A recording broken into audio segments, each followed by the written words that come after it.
여러분은 평소에 하나님이 참 나를 사랑하신다, 하나님은 나를 참 사랑하신다, 이렇게 느끼면서 살아가고 계십니까? 네. 질문을 좀 바꿔보겠습니다. 평소에는 이렇게 아멘 잘 하는데 열심히 기도했는데도 하나님이 그 기도를 안 들어주시나, 이런 생각이 들 때, 내가 정말 최선을 다해서 열심히 노력하는데, 기도까지 열심히 했는데 내가 원하는 방향으로 인생이 자꾸 풀리지 않고 고비가 생기고 또 인생이 꼬이고 또 힘들어질 때, 그럴 때는 어떻습니까? 그럴 때도 그래도 하나님은 나를 사랑하신다, 이렇게 잘 느껴지십니까? 그때가 힘들죠. 내 뜻대로 잘 될 때는 하나님 감사합니다, 이게 고백이 쉬운데, 자꾸 일이 얽히고 설키고 꼬이고 힘들어지면 정말 하나님이 나를 사랑하시는가? 이런 생각이 들기도 하고, 심지어 어떤 분들은 정말 하나님이 계시기는 하나, 이런 신앙의 불신과 회의가 들 때도 있습니다. 오늘 본문이 딱 그 상황에서 시작합니다. 하나님이 정말 나를 사랑하시는가? 하나님이 계시기는 한가? 참 잘 모르겠다. 자, 오늘 본문 말씀 2절 한번 보십시오. 2절 화면으로 보시면 여호와 하나님이 남유다 백성들에게 말합니다. 내가 너희를 사랑하였노라. 그런데 남유다 백성들은 마음으로 이렇게 생각합니다. 주님이 우리를 어떻게 사랑하셨습니까? 나는 너를 사랑한다. 주님이 정말로 어떻게 우리를 사랑하셨습니까? 우리는 못 느끼겠습니다. 솔직히. 자, 이런 상황입니다. 여러분, 남유다 백성들이 어떤 백성들입니까? 하나님을 옛날부터 제일 잘 섬겼던 백성들인데, 하나님에 대해서 불평하고 심지어 하나님이 계신가를 의심하기도 합니다. 그러면서 이제는 하나님 믿는 백성들이니까 제사도 드리고 예배도 드리는데 바뀌었습니다. 겉으로는 여전히 하나님 앞에 예배도 드리고 겉으로는 여전히 하나님 앞에 제사도 드리고 제물도 바치는데 형식에만 그쳤습니다. 겉으로는 그럴듯한데 마음으로는 마음을 담은 진정한 예배와 제사를 드리지 않습니다. 그냥 형식만 지키는 겁니다. 7절 한번 보십시오. 7절 말씀에 보면 하나님이 가만히 보니까 하나님 앞에 떡을 바쳐야 하는데 하나님의 제단에 어떤 떡을 바칩니까? 더러운 떡을 바칩니다. 깨끗하고 좋은 떡을 하나님 앞에 바치는 게 아니라 떡은 바쳐야 되니까 더러운 떡을 바치고 있습니다. 8절도 보십시오. 하나님 앞에 제사 드릴 때 가축을 바쳐야 되는데 하나님이 딱 보니까 눈먼 희생제물을 바칩니다. 가축들 중에서도 좋은 걸 하나님께 바치는 게 아니라 화면에 노란색으로 되어 있는 대로 저는 것, 병든 것, 시장에 팔아봐야 돈 별로 못 받는 것, 그런 소나 양들만 하나님 앞에 잔뜩 바치는 겁니다. 하나님께서 기쁘게 받으실 만한 제물이 아닙니다. 심지어 13절 말씀을 보십시오. 만군의 여호와가 이르노라. 너희가 또 말하기를 이 일이 얼마나 번거로운고. 한번 따라해 볼까요? 이 일이 얼마나 번거로운고. 이게 무슨 말입니까? 아유, 귀찮다. 제사 그거 아유 귀찮다. 예배 드리는 것도 귀찮다. 하라고 해서 하긴 하는데 이게 무슨 소용이 있나? 복도 못 받는데. 번거로운 일이다. 하나님 앞에 제사 드리는 일이 번거로운 일이 되어버렸습니다. 코웃음 치기 시작합니다. 하기 싫은데 억지로 하게 됩니다. 복도 안 주는데 뭐 우리가 이거 해서 뭐 하나? 하나니까 남들 눈치가 있으니까 하긴 하는데 마음은 완전히 하나님께로부터 떠난 것이 말라기 선지자의 당시 백성들의 모습이었습니다. 여러분 어떻게 생각하십니까? 이 사람들의 이런 모습에 대해서 어떻게 생각하십니까?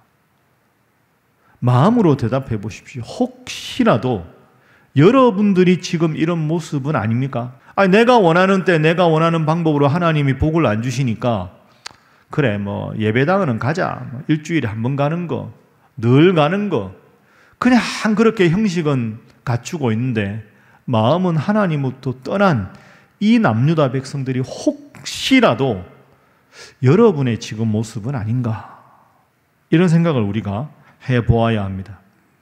그래서 말라기에서는 이런 형식적인 신앙생활을 다 떨쳐버리고 진정한 예배, 온전한 믿음으로 돌아가라, 그걸 외치는 것이 말라기 선지자의 말씀의 핵심입니다. 자, 그러면 하나님은 이런 형식적인 신앙에 치우친 남유다 백성들을 보고 어떤 마음을 가지셨을까? 우리도 이런 상황이 될 때 하나님 앞에서 하나님이 우리에게 물으시는 질문이 무엇인가? 그 세 가지를 지금부터 한번 살펴보겠습니다. 형식적인 신앙에 익숙해져 버렸을 때 하나님이 우리에게 묻는 첫 번째 질문입니다. 한번 따라해 보십시오. 나를 공경함이 어디 있느냐? 너희가 정말로 나를 공경하느냐? 나에게 정말로 감사하는 마음이 있느냐?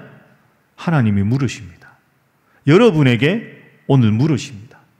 1장 6절 말씀 보십시오. 내 이름을 멸시하는 제사장들아, 제사장들이 하나님의 이름을 멸시합니다. 나 만군의 여호와가 너희에게 이르기를 아들은 아버지를, 종은 주인을 공경하는 것이 맞지 않느냐? 그런데 너희들이 나에게 하나님 아버지라고 말하면서 나를 공경하는 마음이 어디 있느냐? 너희가 종이고 내가 주인인데 너희가 나를 주인이라고 말하면서 나를 두려워하는 것이 어디 있느냐? 내가 보니까 그런 마음이 없다, 이렇게 말합니다. 그러면 여러분, 남유다 백성들에게 하나님이 기대한 건 아차, 하나님 죄송합니다, 저희가 잘못했습니다, 이래야 될 텐데 남유다 백성들은 그렇게 하지 않습니다. 하나님, 우리를 사랑하셨습니까? 우리는 그렇게 생각하지 않습니다. 그러니까 이어서 7절과 8절 아까 읽은 말씀 다시 보시죠. 더러운 떡을 너희가 바쳤다. 그리고 8절 말씀에 보면 눈먼 재물을 바쳤다. 저는 것 병든 것을 바쳤다. 하나님이 화가 나셨습니다. 아랫부분 보십시오. 그래, 그러면 너희들 그런 재물을 너희 총독에게 드려봐라. 총독이 야, 좋은 거 줬구나, 고맙다, 그렇게 너를 기쁘게 받아주겠느냐? 총독이라도 그렇게 저는 것 병든 것 눈먼 재물 바치면 화낼 텐데 너희는 나에게 이 모든 재물을 바치면서도 아무런 양심에 거리낌이 없는데 이것이 제대로 된 것이냐? 이렇게 하나님께서 묻고 있습니다. 여러분, 참 이게 우리 스스로도 경계해야 합니다. 우리도 습관적인 신앙에 그저 빠지다 보면 건성건성하게 되는 경우가 많이 있습니다. 그 옛날 남유다 백성들에게만 하나님이 이런 경고를 하신 게 아닙니다. 하나님은 우리를 사랑하시는 분이라 우리의 가장 귀한 것을 하나님께 드려야 하는데 그게 아니라 그저 습관에 빠져서 하던 대로만 하는 모습이라면 남유다 백성들과 우리가 다를 바가 없습니다. 혹시 여러분 마음으로 지금 이 설교 들으면서 이런 마음이 혹시라도 드십니까? 목사님 말씀 듣고 보니 남유다 백성들이 지금 내 모습 같다. 내가 은혜도 많이 사모하고 기쁨도 많았고 감사도 많았는데 어느 순간에선가부터 내 자꾸 삶에 불평이 생기고 하나님 앞에 원망이 생기고 감사는 사라지고 짜증만 많아지고 왜 복을 안 주시냐고 하나님 앞에 원망만 하는 이 모습이 바로 내 모습인 것 같다. 혹시 여러분 마음에 그런 생각이 드십니까? 왜 그런지 아십니까? 왜 여러분 마음에 그런 생각이 드실까요? 어떻게 해결할 수 있을까요? 여러분, 제가 직접적으로 말씀드리겠습니다. 여러분 마음이 혹시 지금 그러시다면 다른 이유가 없습니다. 그게 여러분의 정확한 영적인 수준입니다. 다른 핑계 대지 마십시오. 영적인 수준이 그런 겁니다. 이런 말이 있지요. 깊은 물은 소리가 없습니다. 물이 깊으면 깊을수록 요동하지 않습니다. 자꾸 시시각각 내 마음이 변하고 불평이 생기고 원망이 생기고 하나님에 대해서 섭섭한 마음이 드는 것은 내 영적인 상태가 깊지 않았기 때문입니다. 깊은 물은 소리가 없습니다. 하나님 은혜에 감사하며 살아야 하는데 우리의 인생이 지금 그렇지 못하다 하는 것은 우리 스스로가 지금 그런 상황이라는 것을 먼저 인정해야 합니다. 하나님이 두 번째로 그런 마음을 가진 자들에게 이렇게 질문하십니다. 한번 따라해 보시죠. 나의 사랑과 내가 베푼 은혜를 다 잊었느냐? 이게 하나님이 오늘 우리에게도 하시는 질문입니다. 내가 너를 사랑하고 내가 너에게 은혜를 베풀었는데 그걸 다 잊어버렸느냐? 다시 한번 기억해 보아라. 하나님 말씀입니다. 오늘 본문 말씀 2절, 3절 그 부분 한번 보죠. 2절 끝부분에 이렇게 되어 있습니다. 에서는 야곱의 형이 아니냐? 그러나 내가 야곱을 사랑하였고 에서는 미워하였다. 여러분 야곱과 에서 다 아시지요? 이삭의 쌍둥이 아들 아닙니까? 하나님은 야곱은 동생은 사랑하시고 에서는 미워하셨습니다. 그런데 그 이유가 뭡니까? 그건 야곱이 사랑받을 일을 하고 에서가 미움받을 일을 해서가 아닙니다. 하나님은 야곱을 사랑하기로 이미 작정하셨기 때문에 야곱을 사랑하신 겁니다. 이 말씀을 하신 이유는 이런 뜻이지요. 남유다 백성들아, 내가 이 세상 모든 족속 중에 너희를 특별히 사랑했다. 나의 백성으로 삼았다. 너희가 잘해서 그러하냐? 그렇지 않다. 일방적으로 내가 나의 주권적인 능력으로 너를 택해서 내가 너를 사랑하는 것이다. 너희가 사랑받을 만한 훌륭한 일을 해서 내가 너희를 사랑하는 게 아니라 나의 일방적인 은혜로 너를 사랑했는데 너희들 생각대로 너희들 계획대로 내가 너희에게 복 주지 않는다고 해서 그것 가지고 불평하고 원망하고 그래서야 되겠느냐? 이게 하나님의 두 번째 질문입니다. 사랑하는 우리 신일교회 성도 여러분, 혹시 여러분 마음에도 하나님이 정말 나를 사랑하시는가? 요즘에는 그거 잘 모르겠습니다. 혹시 여러분 그런 마음이 드십니까?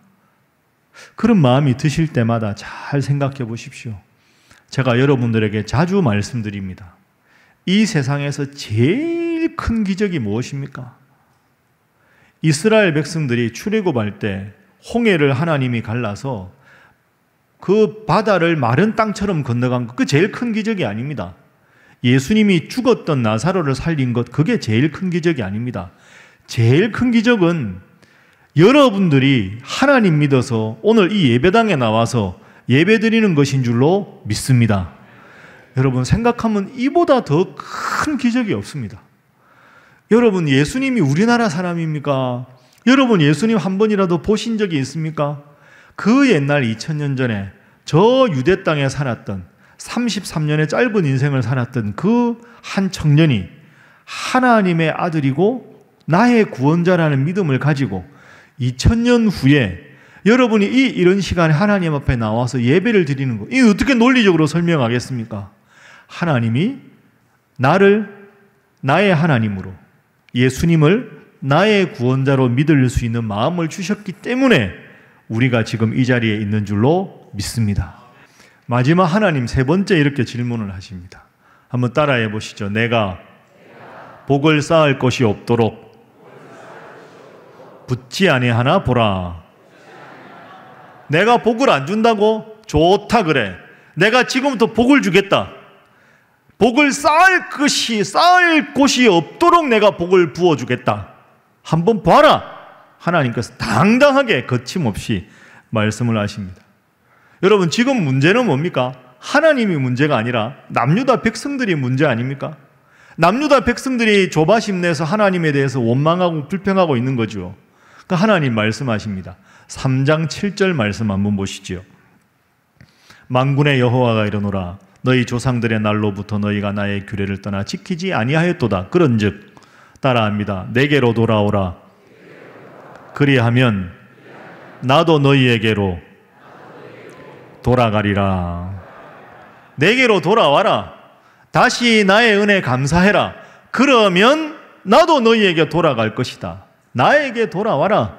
회개하고 감사하고 은혜 고백으로 살아라. 그러면 내가 너희에게 다시 복을 주겠다.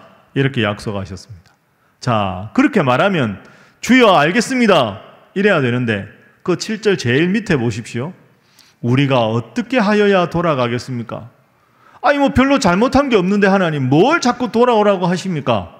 우리가 뭘 돌아가야 합니까? 라고 당시 남유다 백성들이 묻습니다. 그때 하나님께서 한 가지 중요한 말씀을 하십니다. 자, 3장 10절 말씀입니다. 함께 읽어봅니다. 시작.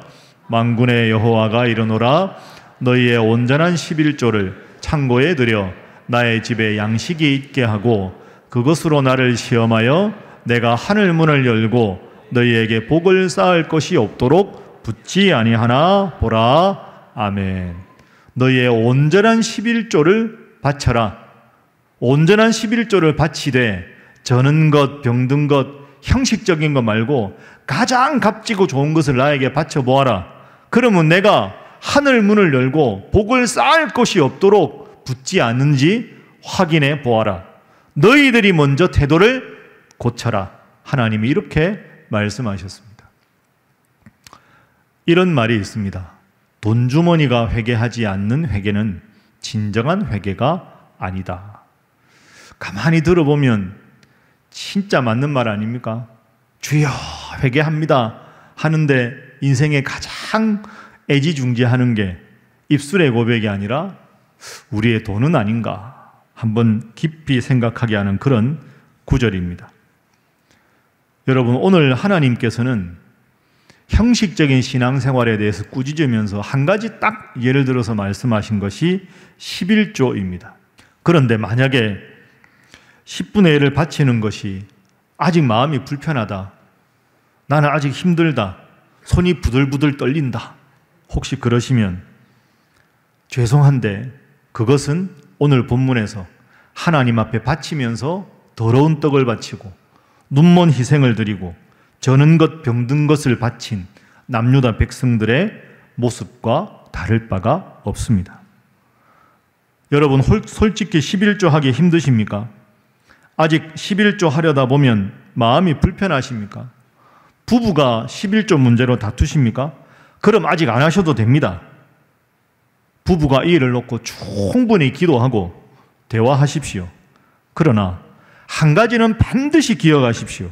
하나님은 여러분들에게 생명을 주시고 구원의 기쁨을 주셨는데 이 모든 것이 하나님의 은혜로 받은 것인데 11조가 아깝다, 하나님 앞에 감사 헌금하는 것이 가깝다, 아깝다, 그것은 하나님에 대한 감사와 사랑의 마음이 여러분의 삶에 여전히 부족한 것입니다. 헌금은 거듭 말씀드립니다. 액수에 대한 것이 아닙니다. 내 신앙의 근본적인 태도에 관한 것입니다. 또 어떤 분들은 이렇게 질문하는 경우가 있습니다. 목사님, 11조는 구약 시대에나 하는 것이지 신약 시대는 11조는 폐기되지 않았습니까? 11조는 안 해도 아무 문제가 없습니다.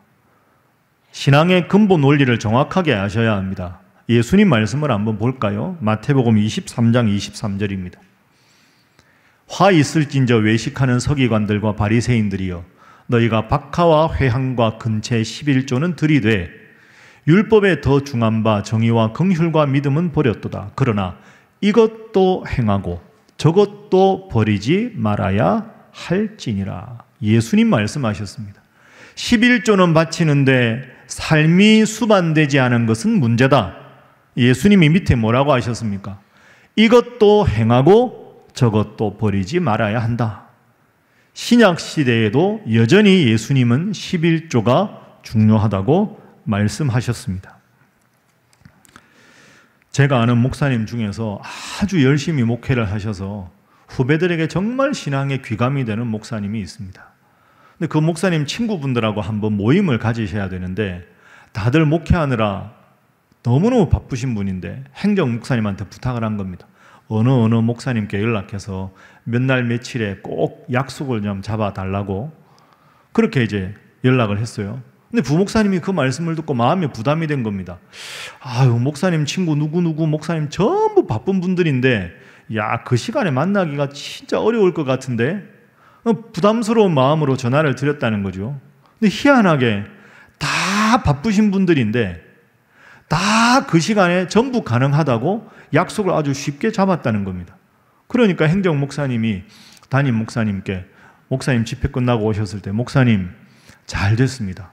어느 목사님 말씀하셨는데 다 시간이 되신다고 해서 약속을 잡았습니다. 그래 수고 많았네요. 그러면서 이 부목사님이 그 담임 목사님께 묻는 겁니다. 목사님 저 이해가 좀 안 됩니다. 뭐가 이해가 안 되는데? 전부 진짜 바쁜 분들인데 아니 어떻게 목사님 만나자고 하는 약속 시간에 다 그렇게 쉽게 약속이 잡힙니까? 이야 대단한 일입니다. 그러니 담임 목사님 빙그레 웃으면서 말씀하셨습니다. 약속을 잘 잡는 비결을 아직 모르네? 모르겠는데요. 비결을 알려주마. 그 목사님이 이렇게 말씀하셨습니다. 사람은 자기가 만나고 싶은 사람에게는 항상 시간이 있는 법이네. 여러분 이 대답에 대해서 어떻게 생각하십니까? 사람은 자기가 만나고 싶은 사람한테는 항상 시간이 있습니다. 다른 거 내일 제치고라도 제일 먼저 보고 싶은 친구 여러분 다 있지 않습니까? 그런 마음이 우리에게 있어야 합니다. 그렇습니다. 사람은 자기가 만나고 싶은 사람을 위해서는 항상 시간을 조정해서 그를 위해 시간을 사용할 수 있습니다. 보고 싶기에 함께 있으면 행복하기 때문에 그렇습니다. 잘 생각해 보십시오. 이것이 신앙생활에도 그대로 적용이 됩니다. 하나님은 여러분을 사랑하셔서 생명을 주시고 기도할 수 있는 특권을 주시고 무엇보다 하나님의 자녀로 살아가며 천국의 소망을 주셨습니다. 정말로 감사한 일입니다. 그런데 이제 내 마음에 어느덧 하나님을 향한 사랑이 식어져서 그저 형식적인 신앙생활에만 치우쳐서 주님 사랑하는 마음, 주님 헌신하는 마음, 주님을 위해 내 삶을 드리고 싶은 마음이 없이 살아가고 계시지는 않습니까?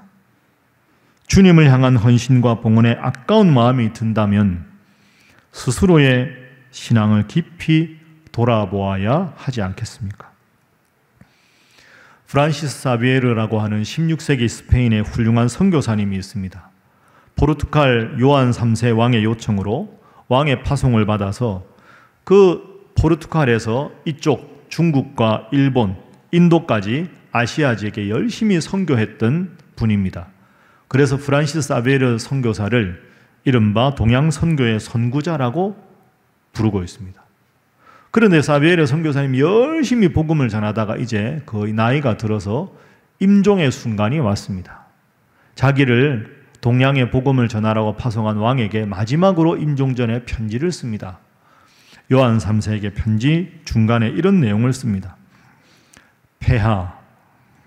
폐하께서는 어느 날인가 폐하도 하나님 앞에 서야 할 시간이 있음을 잊지 마십시오. 그 끝날의 결산을 위하여 겸손하게 살도록 힘쓰십시오. 주님 앞에 설 때 부끄러움 없이 설 수 있도록 준비하며 하루하루를 살아가시기 바랍니다. 이런 말을 썼습니다. 오늘 설교를 마무리하면서 저는 오늘 여러분들께 이 프란시스 사비에르 선교사가 그 왕에게 했던 권면을 다시 드리고 싶습니다. 여러분, 사랑하는 우리 신일교회 성도 여러분, 여러분도 어느 날인가 하나님 앞에 서야 할 시간이 있음을 잊지 마십시오. 그 끝날의 결산을 위하여 겸손하고 정직하게 살도록 힘쓰십시오. 하나님 앞에 설 때 부끄러움 없이 설 수 있도록 준비하며 형식적인 신앙생활이 아니라 올바른 예배와 올바른 섬김과 올바른 봉헌 생활로 매일을 살아가시기 바랍니다.